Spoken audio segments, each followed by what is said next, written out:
As the 2019 NFL Draft nears, ESPN.com over the next month is telling in-depth feature stories on several of the top prospects.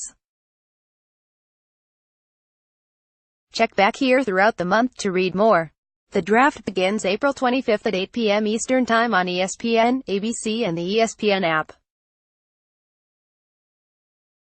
Coverage continues live from Nashville, Tennessee through April 27th. Quick links, scouting reports for every prospect. Kiper.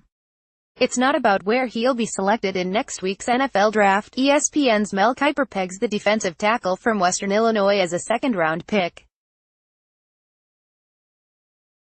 It's not about becoming the next Aaron Donald, the two-time NFL Defensive Player of the Year who has eased anxiety about drafting short linemen. Saunders' prediction isn't even about football. It's about basketball. After a few years in the NFL, I'm getting in one of those celebrity all-star games, he said, and I guarantee you I will be the MVP. Saunders is sitting on a couch inside the townhome of his in-laws, about 30 miles west of Chicago. It's a rare quiet afternoon for a man whose life has been in fifth gear since January, and who will pass another milestone when his name, pronounced Colin, as noted by his Twitter handle, @Colin_Kalen, is called at the draft. As Saunders recounts the past 3 months, the backflip video that went viral after an Adam Schefter tweet, the Senior Bowl week that brought both personal joy, his daughter, Cambridge, was born on the first practice day, and professional headway, a validating performance at the NFL Combine, as well as the past 22 years, he speaks with both pride and humility. The journey isn't lost on someone who received no FBS scholarship offers and only one from an FCS team. But there are moments when a swagger appears. Like when he's reminded of his brilliance on the basketball courts of Western Illinois Student Rec Center, where the legend of Fat Kyrie was born. Read the full story from Adam Rittenberg. Jonah Williams' unique preparation could make him the NFL Draft's top tackle. When Jonah Williams stepped onto the campus at the University of Alabama, it couldn't have taken long to notice he was different. He was already a self-described film junkie upon arrival, not exactly the norm for a teenager whose counterparts were more likely binging on Fortnite than on football tape. On a normal day in Tuscaloosa, it wouldn't have been uncommon to see Williams toting a notebook that included 3 points of focus for that day's practice. It was part of his routine. He also created personalized spreadsheets that detailed each opponent's pass rush preferences. He then turned that data into spider charts to help decipher the information. Williams viewed playing offensive tackle at Alabama as a full-time job, to the point that there was no telling where the unattainable search for perfection would lead. He's a football addict. Former Alabama offensive line coach Mario Cristobal, who is now the head coach at Oregon, has said, "I mean that in a good way." Read the full story from Jordan Raanan. Inside the mind of Chase Winovich, the NFL Draft's most curious prospect. Chase Winovich is rolling now. He already explained how as a kid he ate a live fish for $20, he caught the smallest one, ate it, saw the blood and hated it. He has delved into what it's like to share your vulnerabilities with the world as someone whose public profile is starting to grow exponentially. He has admitted he's learning how to deftly deal with the realities of fame, both positive and negative. And he knows it's all about to change again this weekend, as he's days away from being an NFL Draft pick, possibly as high as the second round. He'll become a professional athlete, much the way it did at Michigan, when he had his first touch of stardom. He knows things are going to change again. His process might be uniquely suited to handle it, though. It's how Winovich's brain works, how he processes the very existential questions life often presents. And yet, all of it, everything he'll discuss over an hour-plus conversation, often leads back to one thing. One word: why. He always asks it, always wants to know. It's how he learns, how he tries to figure out his way in the world. It's why he thinks he might be different than most, something he's very okay with. Read the full story from Michael Rothstein. Quinnen Williams is a next-generation tackle, and a soon-to-be NFL star. Quinnen Williams is having a blast. This time last year, he watched the NFL draft in his dorm room, dining on Domino's pizza and wings. He had yet to make a single start for the Crimson Tide, had logged only 151 defensive snaps all season long, in fact. Now he's here, days away from hearing his name called in Nashville, Tennessee, in all likelihood, among the first 5 players Roger Goodell invites to the stage. Perhaps among the first 3. Truly, since that Friday in January when he stood at a podium and announced that he'd be leaving Alabama after his breakout redshirt sophomore season, 18.5 tackles for loss, 7 sacks, 1 Outland Trophy and 623 defensive snaps, he's had nothing but fun. In the space of 3 months, he has enlisted young money to see to his branding and marketing. I signed with basically Drake and Nicki Minaj. That's crazy. He has wandered around the Cardinals locker room, eyeing Larry Fitzgerald's locker. I was mind blown. He's visited cities he'd only ever seen on screen. You ever watch movies based in San Francisco? It's amazing. It's just like that, and he has moved to Los Angeles, the Calabasas area, more specifically, to train for the Combine. He did not, however, spot any Kardashians. I lived in Thousand Oaks, he says. They live in, multi-thousand oaks, but Quinn Williams is having more than just a moment.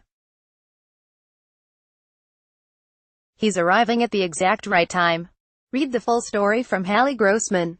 How Drew Lock's Missouri career prepped him to lead an NFL offensive. Phone buzzes early on a Friday morning in early April. Nothing good comes from calls at the crack of dawn, and when Laura Locke answers, her son is hysterical on the other end. "Mom," he yells. "Drew, what is it?" She responds, "I missed my flight." Play 130. McShay wouldn't be shocked if Locke is best QB in 2019 class. McShay is adamant Drew Lock will be a first-round pick, but recognizes the former Missouri QB had plenty of ups and downs in college. In the nearly 4 years that Drew Lock was Missouri's starting quarterback, he developed a well-earned reputation for having his act together. Never, not once in his life, had he missed a flight, an accomplishment he touted to friends and family while mocking those who had. But now, it's him. Locke is devastated and embarrassed and feeling super empathetic. Over the course of the morning, he croaks out one apology after another. It guts him that the staff at CAA will have to rebook a later flight for him. He calls once to make the request and then again a few hours later to ask for forgiveness. He agonizes over pushing back an interview scheduled for that day at his parents' suburban Missouri home, anything that would involve someone's heart and how they feel. Locke says later, "I'll get pretty sensitive about that." Read the full story from Kevin Seifert. The next Aaron Donald? Ed Oliver's unconventional path to NFL draft. It's anomalous that Ed Oliver is at the University of Houston at all. 3 years ago, when he committed to play college football in his hometown, he famously became the first 5-star recruit to choose a school outside the Power 5 conferences. This decision, the first of a few unconventional choices, was the result of another Ed Oliver Sr. "Oh yeah? He wanted to go to LSU, Alabama, Notre Dame," recalls Ed Sr. "But I said, you ain't gonna do that. You're not gonna leave your brother. We fought about it," Ed Sr. "And I meet in the living room of his sister's bungalow in Marksville, Louisiana, some 4 hours east of Houston. He lives next door in a small house of his own, his personal share of a roughly 30-acre property." By Ed Sr.'s count, there are about 11 houses in all, belonging to various members of the extended family. Out back there's an abandoned old car, its surface oxidized to green, camouflage earth tones, a lurking cat. Ed Sr. calls twin. A copse beyond that is a large field of unruly grass. In the near distance, a cousin is tilling the ground for a small garden. And of course, there is the barn for the horses that are a well-documented part of Oliver's air of peculiarity. The barn is a simple and rugged DIY structure that houses Sugar, "Your sweetness is my weakness," says Ed Sr., Caledonia, April, and coffee, no cream, just Sugar, which is Oliver's horse. Averse to conventions as he is, Oliver typically rides bareback. Read the full story from Doe McIntoy. Can Kyler Murray rewrite years of draft history? Kyler Murray is many things other than short. He is wickedly fast, smart, strong and slightly mysterious. He throws the ball with both ease and a force that can be measured audibly. He possesses an undercover agent's awareness of his immediate surroundings and a distant reserve that is easily, and inaccurately, according to those who know, taken for cold detachment. Some of the stories seem to border on the apocryphal. He is so fast that his center at Oklahoma, Creed Humphrey, swears there were times he would block on a quarterback draw and feel the wind coming off him when he'd go by. At the risk of further hyperbole, Murray's athletic ability might be generationally transcendent. By the end of April, he will be the only person ever drafted in the first round in both Major League Baseball, 9th by Oakland, in 2018, and the NFL. The Athletics gave him a $4.7 million bonus and projected him to be their star center fielder of the future. They also gave him their blessing when he said he wanted to play one more year of football at Oklahoma, which he turned into 4,361 yards passing, 1,001 yards rushing and that Heisman. The Athletics' generosity came with a cost. Now he's someone else's quarterback of the future. Unless, of course, they return with the offer of a major league contract that might be lucrative enough to change his mind one more time. Baker Mayfield got $32.7 million guaranteed as last year's no. One pick. The A's could double that if they choose. Read the full story from Tim Keown in ESPN The Magazine. Despite size, wide receiver Marquise Brown's speed fits a changing NFL. Marquise Brown remembers the moment he realized he was faster than anyone else. He was only 6 years old, playing quarterback in Pee Wee football. My hands were kind of small, so I used to drop the snap, he said. But I would just pick it up and outrun everybody. Brown has been outrunning the opposition ever since. Nicknamed Hollywood because of his Florida hometown of the same name and his propensity for dazzling downfield grabs, Brown might very well be the fastest player at any position in this year's NFL draft.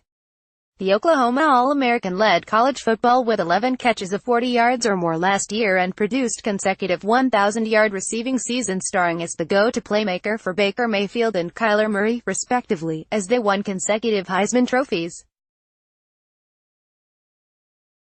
That spectacular speed is the primary reason that Brown, even with a slight 5'9", 166-pound frame, projects to be a mid to possibly high first-round pick in the upcoming draft. His speed is good on any football field, in any league, anywhere, said Oklahoma coach Lincoln Riley.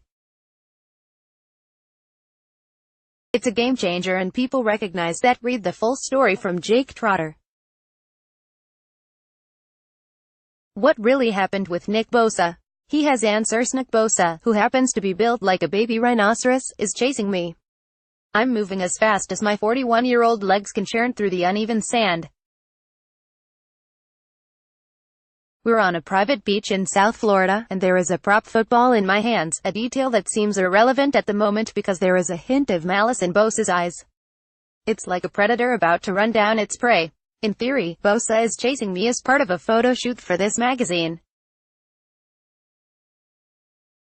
Prior to this, we'd been tossing a football back and forth for 10 minutes, my creaky but capable dead arm lofting passes in the direction of his giant frame. But then, to spice things up, the photographer wondered if we might turn up the intensity a bit. How about Bosa comes flying at me and I'll try to evade him, like I'm a helpless Big Ten quarterback and he's, well, himself. With a mixture of apprehension and adrenaline, I agree, and now the chase begins. Although calling it a chase is, at best, generous. For the most part, Bosa has the temperament of a tiki bar happy hour regular, mellow, amused and carefree. But the look on his face has me wondering whether his football instincts are about to override reason. Read the full story from Kevin Van Valkenburg in ESPN The Magazine. Two-star recruit to superstar, Josh Allen wants to be next Khalil Mack. The Kentucky Wildcats Pro Day is underway in Nutter Fieldhouse, where 15 NFL hopefuls are running, jumping and short shuttling for an army of stopwatch-wielding men who look as if they jumped off the pages of team store catalogs.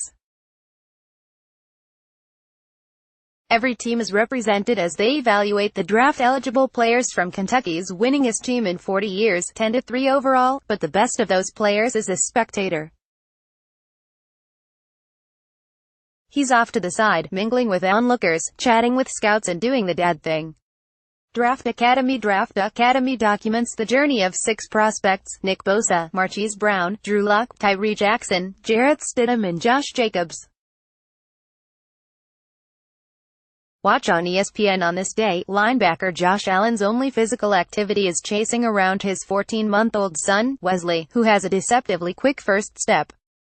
Papa Allen has decided not to perform with his teammates. He's standing on his NFL scouting combine workout in Indianapolis, and there's something wonderfully ironic about that. For nearly 8 years, Allen tried to get football people to recognize his potential. He was ignored by college coaches, overlooked by recruiting services and bullied by teammates early on in high school. Heck, he wasn't even the best athlete in his own family. He was so far removed from the recruiting radar that it took a fortuitous series of events to land an 11th-hour scholarship to Kentucky, the only FBS school that showed serious interest. Now, with more than 50 NFL talent evaluators on his campus, Allen is in an enviable position. He can afford to chill on pro day. Once an afterthought, only a 2-star recruit in high school, Allen has made himself into a projected top 3 pick in the draft. Read the full story from Rich Cimini. Montez Sweat's team molded a freak into an elite prospect. Montez Sweat set a record at the NFL Scouting Combine for the fastest 40-yard dash by a defensive lineman, 4.41 seconds. At 6'6" and 260 pounds, the scouting world took notice. ESPN draft analyst Mel Kiper had the former Mississippi State defensive end at No. 25 in his mock draft 1.0 in late January. Sweat has risen to number 8 in Kiper's latest mock. After a 12-sack season in 2018 in which he also had 14.5 tackles for loss, Sweat had already established himself as an edge defender prospect. But Sweat's natural competitiveness pushed him to reach for more as he prepared for April's NFL draft. "I am not scared to compete," Sweat said. "It's in my nature since I grew up. If you beat me in a game, I always had to run it back. Any opportunity to go out there and compete, I am going to take it because I want to showcase my talent." Read the full story from Turin Davenport. From South Bend to South Africa, Jerry Tillery is ready for what's next. Jerry Tillery blinked first. While in Indianapolis last month for a job interview that is the most unique, intense, absurd, important in pro sports, Tillery met with several NFL teams. One asked Tillery, a defensive tackle from Notre Dame, to make 48 cents with 6 coins of different denominations. Another quizzed him on his typical dinner attire, shirt tucked in or untucked. "Usually, I'm a tucker." He had casual, unscripted conversations with some teams, and dived deep into football techniques with others. Then came the staring contest. Tillery can't recall if his opponent was a coach or a scout, but the other guy went, "I wear contacts," he said, "so my eyes dry pretty quickly." There were some layups for Tillery at the NFL Combine. One team asked him to name the capital of Australia and then followed up with, "Who is Nelson Mandela?" Tillery politely answered, although he easily could have countered by asking if they wanted the 60-second response or the 60-minute one. "I studied institutionalized racism in South Africa, the main figure being Nelson Mandela," Tillery said. "I probably told them more than they wanted to know." Read the full story from Adam Rittenenberg. NFL leap is a tall order, but 6'7" QB Tyree Jackson is ready. When Buffalo quarterback Tyree Jackson was a toddler, his pediatrician told his parents their son had the potential to grow to 6'7". Sue Jackson, who is 5'9", and Flurry Flo Jackson, 6'1", laughed. For a while, the Jacksons' doubts seemed to be confirmed. Born November 7, 1997, Tyree grew a step behind his peers and prayed to be taller so he could play in the NFL. That dream is close to being realized. Now 21 and 6-7, Jackson is ESPN analyst Mel Kiper Jr.'s 8th-ranked quarterback prospect in advance of the draft, set for April 25 to 27 in Nashville, Tennessee. With 1 year of college eligibility remaining, Jackson bet on himself by declaring for the draft. The NFL's College Advisory Committee did not grade him as a first- or second-round pick after the 2018 season, implying he should stay in school. However, intrigue about where he will be selected was heightened after he was named South MVP of the Senior Bowl in January and ran a 4.59-second 40-yard dash at February's NFL Combine. "He's got some unbelievably unique traits," said former NFL quarterback Jordan Palmer, who has been preparing Jackson for the draft. "I have no idea what round he's gonna go." Read the full story from Mike Rodick. Tracing the roots of Dwayne Haskins' football journey. By the time the 2018 college football season began, Dwayne Haskins was more than prepared to be the man. The Ohio State quarterback might have been a first-time starter, but he had spent the previous decade building to this moment. A year ago at this time, Haskins was working to beat out Joe Burrow for the starting job. He did. Then he flourished, throwing 50 touchdown passes and becoming a top 10 prospect for the NFL draft. "I knew before the season one had the talent to play in the NFL," Haskins said at the scouting combine. "I know I'm a franchise quarterback." Haskins later admitted he knew he would head to the NFL after 3 years of college. His first 2 seasons were spent behind J.T.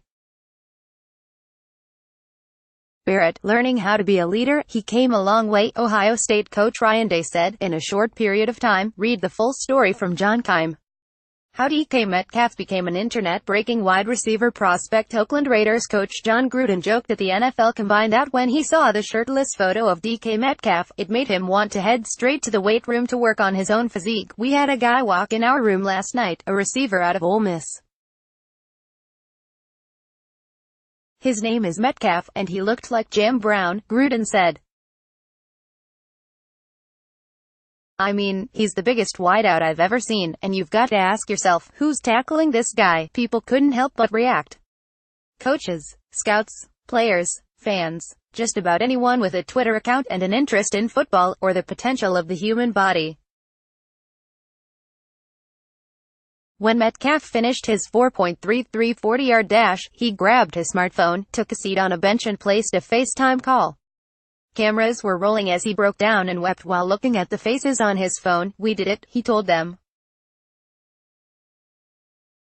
Read the full story from Tim McManus. "He wanted it better than anybody. The family Greedy Williams plays for. It would be so much more fitting if Greedy Williams had earned his nickname on the football field. That's where he gobbled up 8 interceptions in 2 seasons to position himself as the latest first-round NFL draft talent to be churned out of LSU's cornerback factory. That's also where he has an insatiable desire to be considered the best." When asked at the Tigers Pro Day if he believes he is the top cornerback in this year's draft, Greedy replied with a big smile and an incredulous, What? Before going into a speech about how the stats don't lie, and the football field is where Greedy has gone to work, hoping to use his talent to create a better life for his family, including his 2-year-old daughter, Chloe, and his mother, Lakeisha Williams, a single parent who raised 4 kids in some of the roughest neighborhoods of Shreveport, Louisiana, before she wound up marrying Greedy's youth football coach. "Football changed my family's life," Greedy said. Read the full story from Mike Triplett. Clemson's defensive line aims to make NFL draft history. Their bond began with a break-in. It was June 2015. Midnight. Freshman defensive linemen Clelin Ferrell, Christian Wilkins, Austin Bryant and Albert Huggins broke into Clemson Memorial Stadium, as players have been known to do. With playbooks in hand, they began running drills. There were a few hoots and hollers as well, reverberating off the empty stands inside the stadium, also known as Death Valley. "That's when I kind of knew we've really got a chance to be special," Bryant said. Read the full story from David Newton. No slower than 4.5. N'Keal Harry goes inside his combine experience. N'Keal Harry, a wide receiver prospect out of Arizona State, is expected to be picked in the first 2 rounds of this year's NFL draft. To help his draft stock, Harry needed a strong performance at the combine, specifically in the 40-yard dash. Harry, as told to ESPN's Josh Weinfuss, describes his combine experience. "I took everything day by day. Thursday night, at the combine, I was just thinking about the bench press, over and over in my head, and after the bench was over, that's when I started thinking about the 40 and the position drills and everything, just constantly going through them in my head. I knew that's what people were looking for, but I wasn't thinking too much of the 40. It wasn't in my head that the 40 is, like, everything. I was still focused on the position work, the vertical, the broad jump. I wasn't just completely focused on the 40, I just tried to keep everything the same. I was just envisioning me doing what I do. Going down the gauntlet. Getting in my stance in the 40. Just going over my technique in my head. In my head, I just envisioned me doing everything extremely smooth and trying to get a feel for it, trying to get a mindset for it. That's the mindset I wanted to go into the day with. I do that a lot of the time at night, before games. I envision myself making big plays, just things like that. I just go over it in my head a lot." Read the full story from Josh Weinfuss.